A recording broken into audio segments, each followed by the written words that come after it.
Ed, what's better than one sucker? 3 Suckers? Yes. I saw that too. I thought that was gonna be a bad trip. No, it did sound like it was gonna lead up to that. I just saw 3 sucker sticks sticking out of his mouth. That's how he rolls.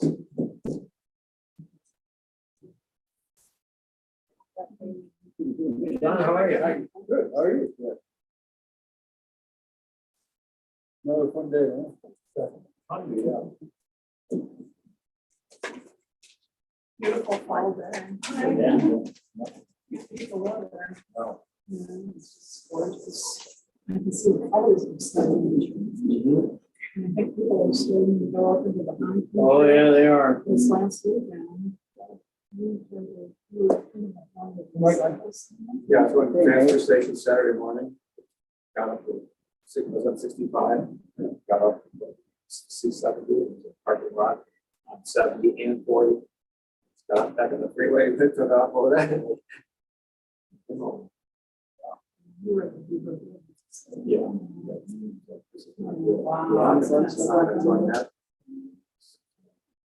Yeah, that is coming weekend. Really best. That's what I'm thinking. Yeah. It's gonna be really good this week. So, now week wise, so folks. Yeah. Yeah, you know, in fact, it was, was talking with the woman that works there, and on Friday, he said, set an all-time record. They weren't expecting a sales record because kids are back in school. You know, if nothing really going on. I'll take it. You know, Go with me. they fought. I do.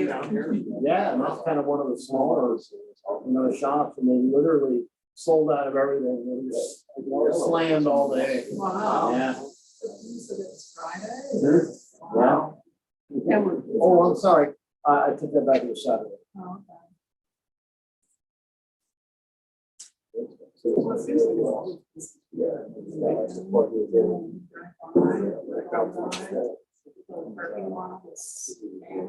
Last one was the record sales tax. That's a little funky chair. No. Nicely. That represents, you know, about $11.5 million in sales. I swear I'm Taxes. So we probably did over $12 million. Yes, we did. One guy, as long as we got that, we got a tier. Yeah, well, and I think a lot of it says don't forget that the visitors pay the overwhelming vote. The sales tax. You know, frankly, they may find it headache from time to time. The traffic is, and then you've got to wait for 4 or 5 cars to go by before you can pull out. So there's a trade-off. Yeah, right. Hi, Scott. How's it going? Good. That's the only person we're waiting for New York. Yes. The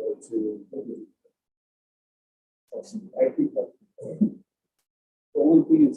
Perfect structure should really help.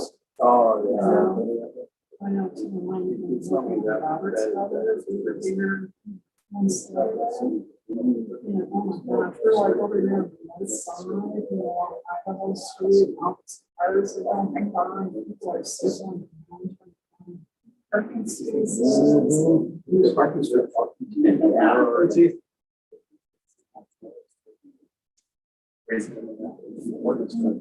yeah. 2010. hey, Art. How's it going? You made a forum for us. Well,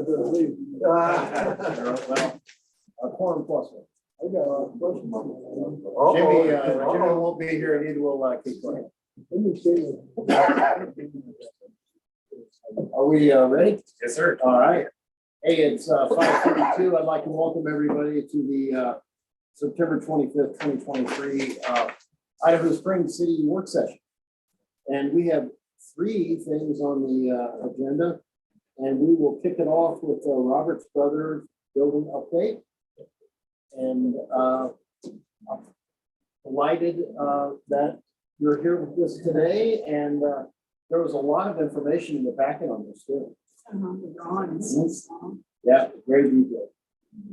I'd like to say a few words to tee this up. We have the Haynes here, our architects for this project, and they're working with a team that includes an engineer from JBA, which is our city engineer. They have an engineer assigned to this project who also is specializes in historic preservation. So he's been dealing with the engineering side. We have the Haynes dealing with the architectural side. Also with this project, we brought in the firm that moved this building back in the 80s it's a different firm than was involved in the Jacob House, but we brought them in early on, realizing that this is a complicated project. There's a lot to it. We want to make sure that the engineers and architects are in sync with the builder and the realities of trying to move an historic building like this. So the purpose of this meeting tonight is to give you an update on the project, where we are. We have nearly finished the design and engineering to relocate this building. There are a few particular items we want to update you on, such as the preferred relocation site. And obviously there are a few more details we need to work out, but we wanted to give you all an update. Make sure you are okay with the direction we're going, give you an idea of some costs. And then we would like to get on, if we were moving forward, we'd like to get on the schedule of the building mover because he gets really booked up and it's harder to move a building during the winter. And we'd like to get on his schedule as soon as possible. So that's the opening. And Chris and Tim, I'll turn it over to you all. Okay. I see John's got our drawings up on the screen, and they were in your packet also. As Andy mentioned, we looked at we preferred a particular site originally that was right behind the Quest building. But unfortunately, we determined that we could not move the building to that location because there are overhead power lines. And so we looked at 3 other options for relocating the building. And option 1 is actually the preferred option. Just moving towards 2 and 3, I just wanted to mention that option 2 is a possibility, but the building owner really did not want to block the view of the vintage moose in the highway. Option 3 is quite challenging just because of the configuration of the parking. Plus there's a sewer line that's nearby. Really, the goal is to still try to retain as many parking spaces as possible while still respecting the building location. We went to the HPRC last week on Tuesday and presented these site options to them, and they agreed that option 1 really seems to make the most sense. And so, as Andy said, we have concluded, or we're getting close to completing the construction documents for the project. Meeting with Jim Ryberg, who is the building owner, who has requested that this building be tuck pointed, both inside and out prior to move. He's just kind of concerned about the stability of the walls. These walls are very slender. They're only 2 wides thick, so they're 8.5 to 9 inches thick. Very tall. So we did get a price from Building Restoration Specialties to repoint the walls. And that price we got was $71,020. And then also got an estimate from Jim Ryberg to do the move. He can actually provide the new foundation, and he would provide that first on the site. And that price is $171,970, rounded up to 172. And then relocating the building, he gave us a cost of $287,850. And then finally, we went to Spectrum General Contractors. They are the people that we've been working with over at Library Park, at the Western Post House. Okay. Anyway, they work on the Western Post House, and you're familiar with them. Anyway, they did an estimate for us for the work that's required once the building gets relocated to its site. And their estimate came in at $497,113. And so Just a little over $1 million all exactly. in. Exactly. So that's kind of where we're at right now. And certainly answering the questions you have based on looking at the drawings.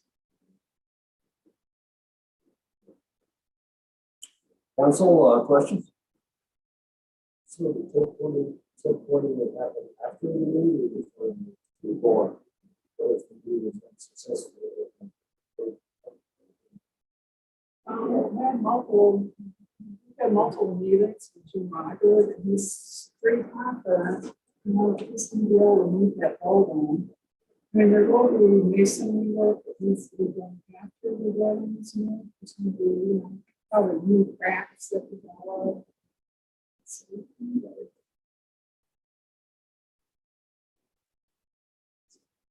And then the inspection is updated the building with electrical and all that. And others, It's to pour the concrete slab to install new garage door plastic.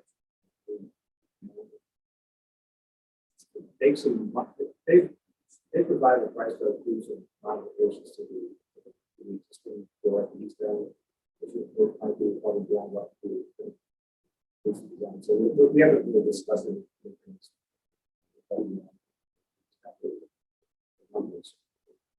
There's also quite a bit of structural steel that's being added on the interior to replace these walls. They're 18 feet tall, they're only 9 inches thick. And so there's a lot of structural work that needs to happen to make sure it's stable. There's also some work on the roof. There's miscellaneous things. electrical, And the electric- 200. There's some new brick, stone veneers being applied around the entire place to basically replicate what's happening already there. So there's a lot of extra things that need to happen to make it whole. This updating the yeah. It's not a complete rehabilitation, but we need to make sure it's structurally stable. So. Yeah, there are existing windows and doors, but we're not planning on touching those, just the ones that are on the east side, where the antiques, some of these. All of the existing roof framing is being sistered with a new joist attached to it. The sides of it is a little joist because it's not strong enough to voting. So we're just moving in and making sure it doesn't fall down. That's what That's right. it meets current code. Safe folks and everything. Life safety. And so that it could continue its current use and storage. That's correct. Right. Yeah, we're not Right. changing. We're not, this. yeah. All right. Check, the owner can change the use later if he wishes, and he has And talked okay about. for what improvements that that. That's correct. You know, he's kicked around the idea of a bike shop, but I think he's pretty open. He just sees a need in the community for that. So that was one idea. Mighty nice if it's used to pay $1 million to do a show. Yeah, well, and he gets that the highest and best use isn't to store Bojo's artifacts. It'd be better that it generated some sales tax, some beneficial use. And if we don't move it, then, Well, and really, it isn't our building. I mean, that would be a decision for Chip. we want that piece of property. Well, we would. But it isn't ours. He's willing to work with us. So, So the trade-off is that the parking garage needs that construction Yeah. to be effective, right? right. He's willing to give up a piece of ground if the new building. And the west side of that building, where there's an addition on the west end, and that's gonna be demolished. So we're just moving the original driveway. Yeah, because that addition was put on in 1905, and the original building was decades older. So we're saving, what, about 60%, he's 60% of the building, something. To reconstruct that building, we're looking at $1 million. For today's construction costs, at least. Yes. So if we don't move the building, it stays where it's at, unless that's really parking. Frankly, Art, I think we would have to reassess building the parking garage, or certainly its location. Wasn't there a way we could acquire that land to rather clear of the community with that lot? Well, there is, What would that cost? but I don't think, in this case, the owner isn't fighting this. I mean, so he wants a parking garage. He probably would, benefit very well with there being a parking garage. So he understands it's to the entire community's benefit to have it go. Okay, one thing about that building too is it's not designated as historic, but it is historic and it's important to the railroad history of the city. And so that was one of the reasons that conversation that city originally started was it's just it's part of our cultural fabric and I know the price consideration of this.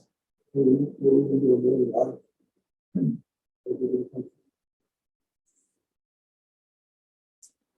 Well, I know because there's no grants for this.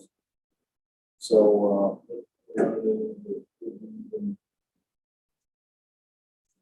District Colorado doesn't, the primary, it's not ideal to move a building. It's still something you can do. And in this case, it's kind of a good use case scenario for moving a building, but it's like the last thing you want to do here in this case. So the location choice number one is just across the street. basically, yeah. It's within 100 feet.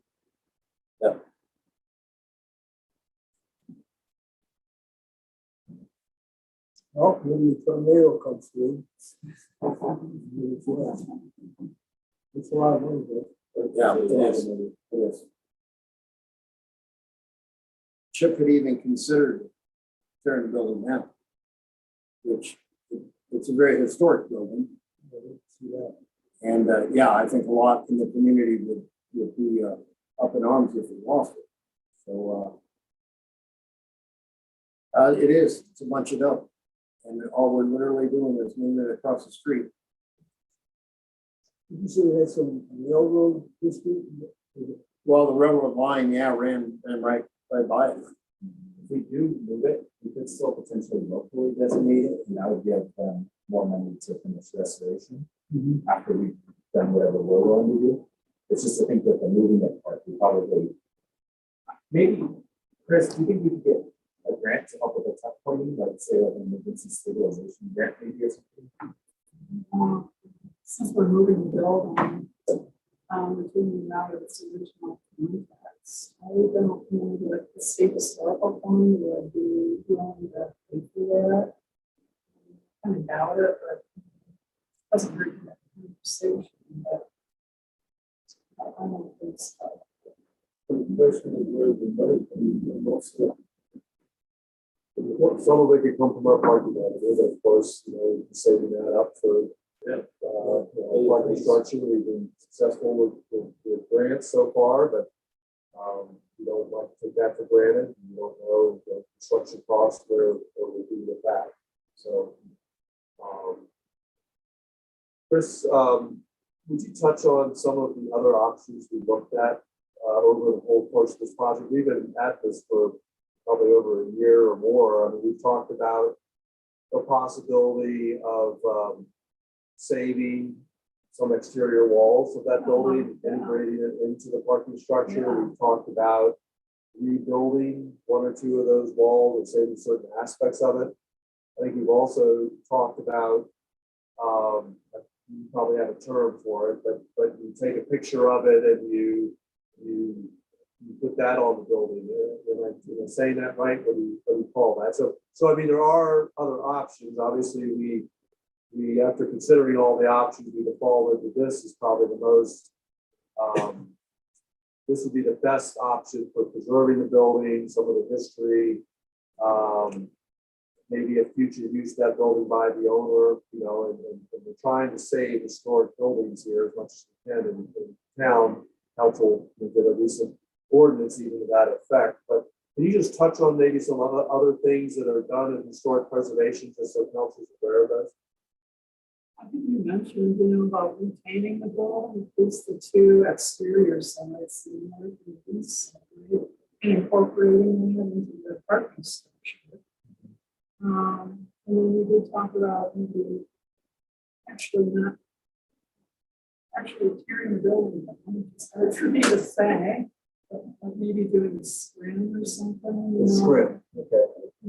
Where you would actually. And that's like a big mural or a big photo of the building on the new building, am I right? Is that kind of how it works? With the actual elevation Yeah. of what was there originally. Right. But isn't there an issue, like if you were to tear the building down, isn't there an issue with adverse effect? That is, I don't, at this time, no. No, I don't. right now, we haven't started the process of on that problem yet. That's one of the reasons we need to make a decision on this, either go with moving it or something else. But this is kind of the last piece of the puzzle, at least for the structure, the parking structure. You could retain the building and try to incorporate it into the design of the parking structure. I'm talking about the entire building, not just the two walls. Right. Because that takes up some parking spaces. I mean, we kind of Right. discounted that early on, the ramping. I think that was probably the most complicated option and probably least desirable, as I recall. Yeah. That's true. Of course, there's a cost to rebuilding a couple exterior walls. That's going to be costly, maybe not nearly as costly as this, but that won't be cheap because you're talking about taking down the walls most likely and then rebuilding them, right? I mean, I don't know if you can, or maybe you can just leave them on in place. I don't know, but that presents challenges to design, perhaps. Those walls can't be structural. I'm sure we have to, structurally stabilize these walls. I mean, ideally, we want to keep the two original walls and not rebuild them. Okay. We've got, those painted signs, we've got the portable cornice. We've got a lot of details that would be hard to reproduce. To keep the two existing exterior walls, we want to keep the east wall and the north wall. Problem with the parking structure is you want a really big column right there at the corner of the property. And those columns require huge foundations. So what you were saying about taking those walls down and rebuilding them might be the more, if you really want to keep it in its existing location, that might be what you would have to do. Because, I think you can design the parking structure around that, but you have to take the walls down and just rebuild them as they will. It's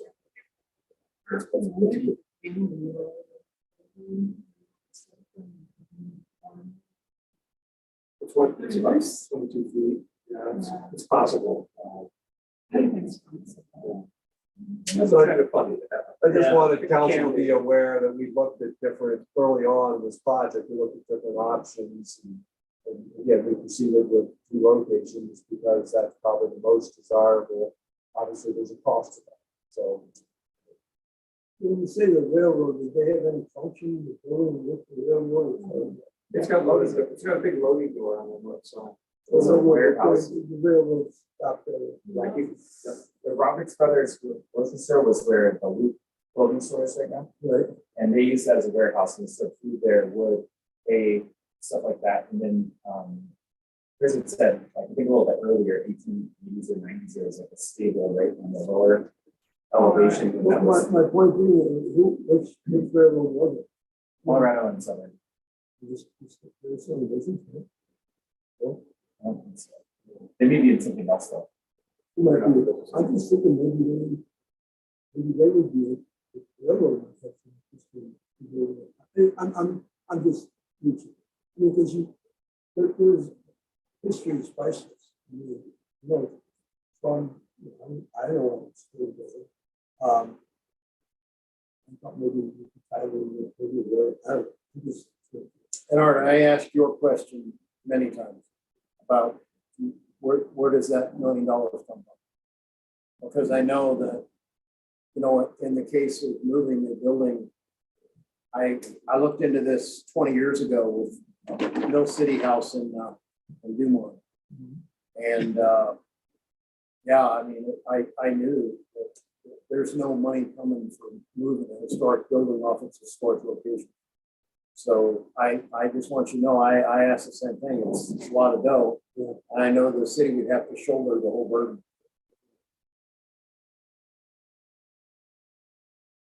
I see people come in and go to a private, people fight for the country and look at that statue and have an appreciation of that. And when you're feeling history, it's a deep emotion. So I don't know. How you guys doing? You don't want to hurt? Well, I think the city, if you have $1 million for their, that's what I think.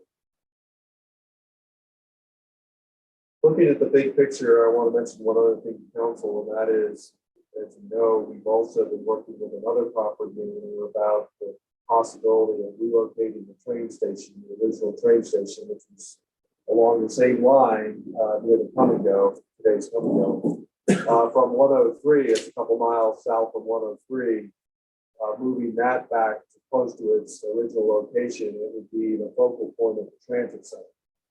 And that also would be a cost on the city to relocate that. And I don't think it would be $1 million, but because it's a frame building, it's been moved before, I think it could be done for somewhat less than that. But if that's still the goal and the dream to move that back down, there's that cost as well that would be borne by the city.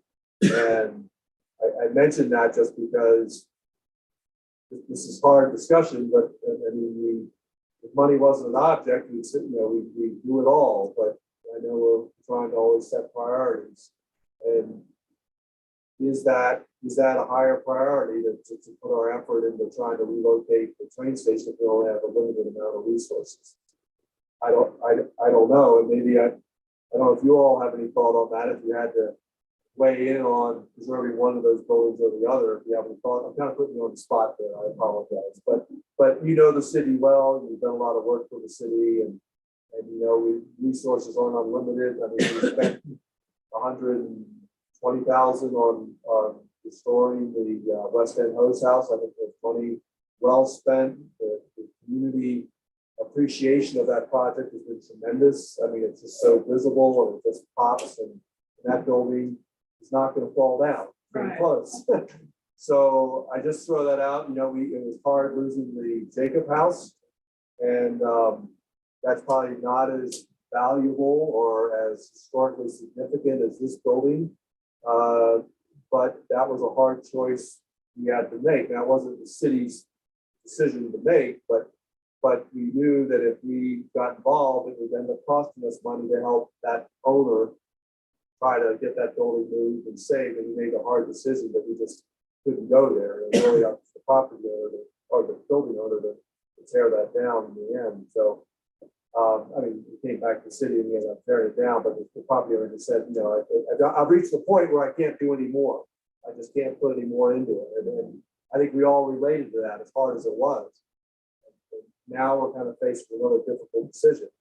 But the reason I mentioned this is just in the big picture here, the law, and you know, let's not lose sight of the possibility of getting that train station back down here too. And is that, you know, is that something we don't, is that something we'd rather do if we had to do one or the other and make that choice? I don't know. It's a tough discussion, but I just thought we ought to have it. It's just a hair over 1,000 square feet is being moved.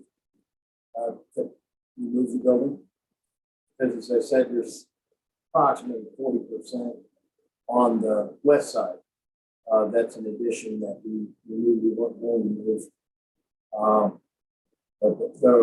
But that remaining east portion of the building, it's like 1,020 square feet or something like that. So it is, you know, close to 1,000 square feet. So being that's not designated as historic site, you can go to the National Historic Society. If it was gonna stay where it is, but it's not designated, we could locally designate it, and then there's a state and national designation. Right. But if we designate it, it's kind of a matter of timing about when that would happen, and that's in the ordinance and city council. And we could still designate it if it moves, but once it moves, it would be practically, it's probably possible, but practically impossible to actually get it designated at the higher levels. Right. But the one nice thing, if you can locally designate it, then it means that it can get funding through tax credits, which is, you know, for a preservation thing, it's a good thing, but it comes down to that, it's going to help the city. The other thing to remember is we don't own this building. I mean, this all started as a conversation with the property owner about a land swap. That, hey, we need that space, you know, for the parking structure, we'll swap land with you and we'll move the building.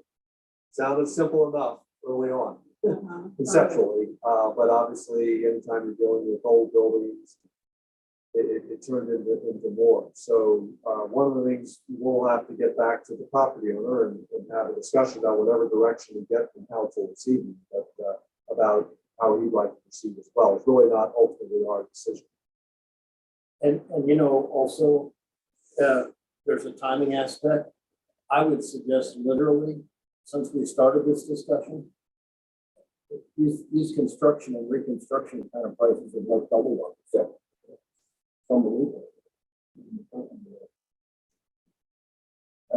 Yeah, I hear you say that this timing of this, we need this in order to move forward with other things, we need to make a decision on this, right? But I was going to maybe suggest bringing in the general public, which would be very complicated, I guess would be the word.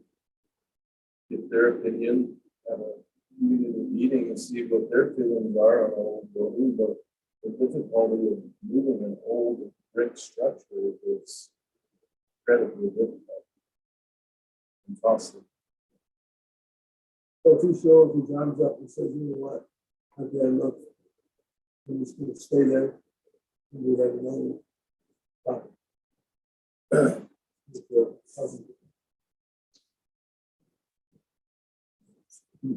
Well, thinking outside the box, I think that the current building owner benefits from the parking garage as much as anybody. So I don't know if that would be his choice, but if the general public says we're building a parking garage for the one that would benefit the most, and we're spending $1 million to move this building, I'm just wondering if there's a little outrage in the community or something like that, or that's why if you brought them in the community meeting, everybody has a say. But I don't want to delay what we got going on. I don't want to see the building get torn down, but just playing devil's advocate, if it is torn down, you're still gonna have to make chip bear home on this property. You still have to purchase the property. So you're talking about the difference, there's going to be some money spent to purchase that land. Chip, and you're really talking about the incremental difference between doing that and moving the building. It's not $1 million, it's the difference between Very young down and and what making you it have whole. to pay for the. Right, you're gonna be spending money anyway, so would you rather see this building continued? Or tear it down, you're still gonna be spending X dollars, I don't But know. if how you're much that doing is, all of but that expense, you're losing you're losing the parking spots where the building's moving to. You're gaining parking garage where the building is left. right? So What do you think the value is of that building? It's the land is, it's got historical value, but the building itself is, it's not the Taj Mahal. Right? But the But land. but the land has So value, you can see the real estate right? prices going up. It's more the value of the land. So again, just to give council the full picture and everything, we've been through a lot with this project, but we've also talked about moving the building on a land swap, but that wouldn't be all the land that we swapped, and maybe the balance of the land might be swapped somewhere else where there could be a storage facility built on some city property. That was another option that was considered as well. So he does have a desire for storage, because that's what he has there now, storage for his business. So, Also, I but wanted to mention too, the moving, you know, the price we got from Jim Nyberg, that was to move it.